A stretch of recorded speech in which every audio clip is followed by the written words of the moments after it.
pure, je pense que c'est, ce que j'ai compris, c'est rester assis, purement. Est-ce que je suis sédentaire en étant comme ça?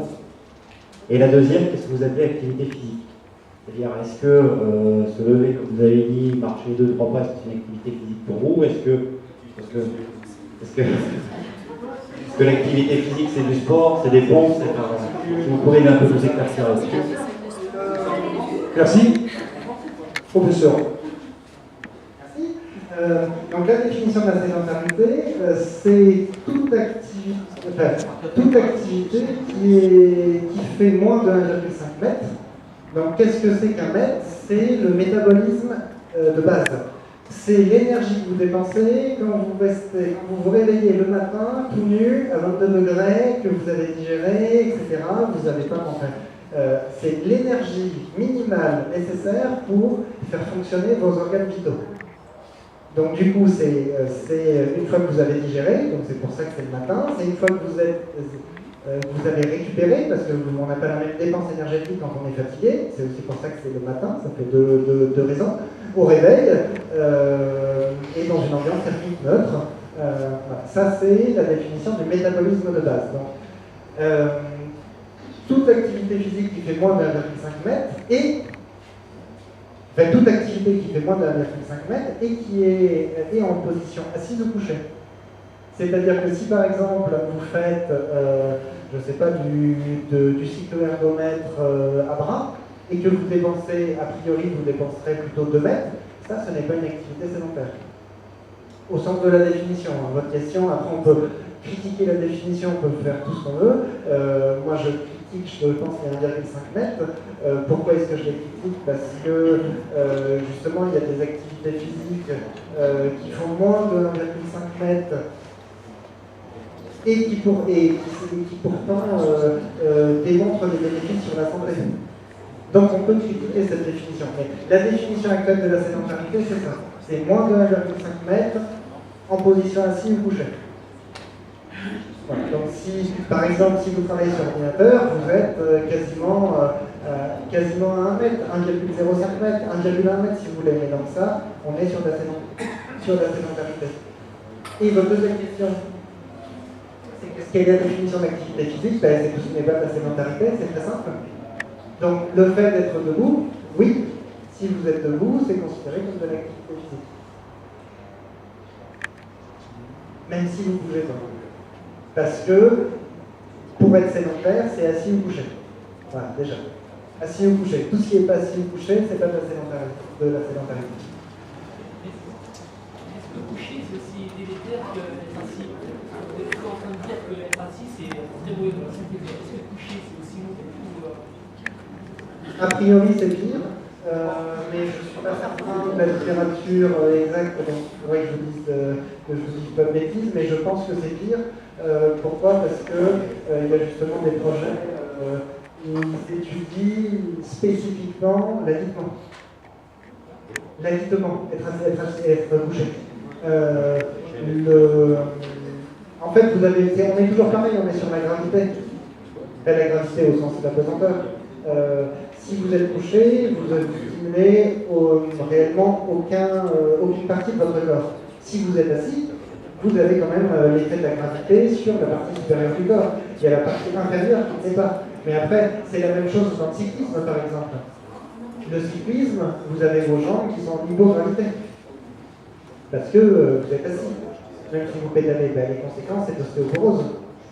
Parce que même si vous faites un exercice physique avec les jambes, cet exercice physique est de toute façon plus faible que être en apesanteur. Si vous êtes assis, c'est comme si vous êtes en apesanteur.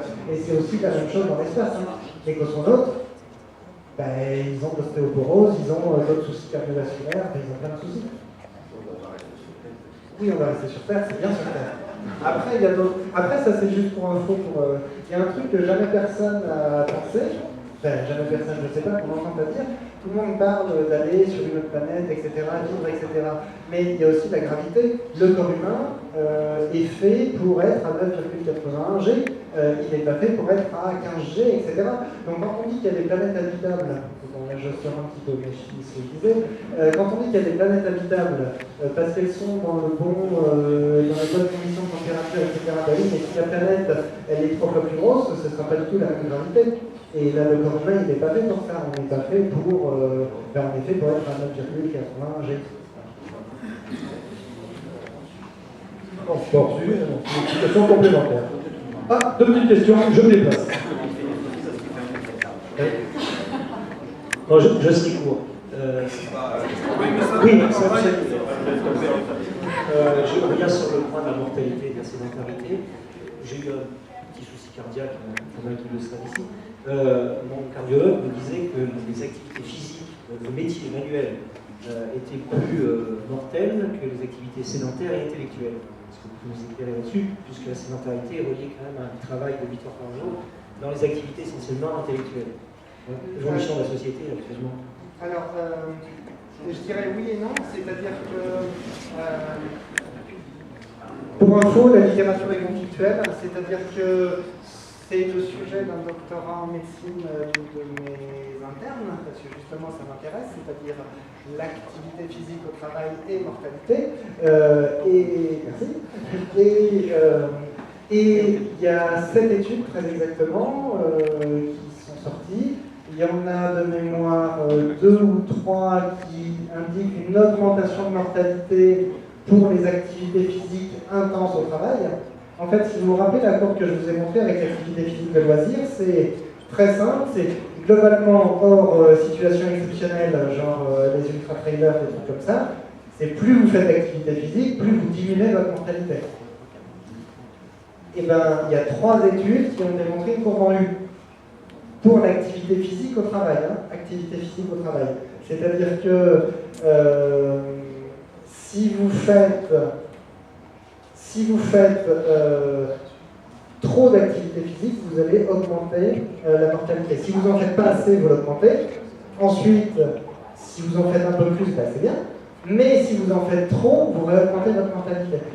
Mais il n'y a que 3 études qui ont montré ça. Il y en a aussi 3 qui n'ont pas du tout montré cette relation et qui ont montré la même relation pour l'activité physique de loisir. Et il y a une étude qui a rien montré. Donc après, ce qu'on va faire tout simplement, c'est ce qu'on appelle une méta-analyse. Une méta-analyse, c'est une sorte de moyenne des résultats de la littérature pour tenter de répondre à cette question, sachant que bien sûr, les 7 études ne sont pas exactement dans les mêmes conditions, ne sont pas, etc. Mais votre question est très pertinente, oui. Et il y a aussi autre chose. Il y a aussi autre chose avec votre question qui est intéressante. C'est vous avez la même relation pour le bien-être. Plus vous faites d'activité physique, moins vous êtes dépressif, moins vous êtes anxieux, moins vous êtes stressé. Ça, c'est pour l'activité physique de loisir. Et bien, pour l'activité physique au travail, quand il y en a trop, les gens, ils vivent leur travail comme une contrainte. C'est trop fatigant, donc ils deviennent dépressifs, stressés, etc. parce qu'ils font trop d'activité physique au travail. Donc c'est juste pour dire que l'activité physique de loisir, c'est pas une contrainte, les gens choisissent de la faire. L'activité physique au travail, elle est imposée. Et le fait qu'elle soit imposée, ben, du coup, ça ne donne pas les mêmes réponses en termes de bien-être, et pour 3 études, y compris en termes de mortalité. Et la dernière partie de votre question, c'est comparer sédentarité et mortalité au travail. Ça, c'est plus compliqué. Enfin, mortalité due à la sédentarité au travail et mortalité due à l'activité physique au travail, c'est plus compliqué à répondre parce que justement, il y a déjà des études contradictoires sur l'activité physique au travail. Mais bon, votre cardiologue, il n'a pas faux, de toute façon. Professeur, je vais vous proposer la dernière question, s'il vous plaît. Vous restez la journée, vous allez pas rester la journée, tout ça pour vous solliciter, non? Je pars à vers midi. Ah bon, parce que vous exagérez, vous aurez pu rester un peu plus quand même. Présent. Question là, sur tout à l'heure on voyait le Swiss Ball. Est-ce que le Swiss Ball, là, ça s'assoit dessus? Est-ce que c'est considéré encore comme de la sédentarité? Ou est-ce que ça peut être un moyen de pallier en fait en attendant les bureaux modulables en fait? Alors, il y a de toute façon, les niveaux de preuve concernant les ballons sur lesquels on s'assoit, ils sont, à ma connaissance, sur les douleurs lombaires et sur les troubles musculo-squelettiques d'une manière générale. Il n'y a pas de réponse à votre question dans la littérature concernant la mortalité ou concernant des choses comme ça, y compris en observationnel. Pourquoi? Ça se comprend assez bien. En fait, il y a très peu de personnes qui utilisent ces ballons. Donc, avant de démontrer un effet, même non pas en prospectif, mais en rétrospectif. Rétrospectif, ça veut dire regarder en arrière ce qui s'est passé et prendre des données déjà existantes. Il n'y a pas de données dans la littérature sur la mortalité.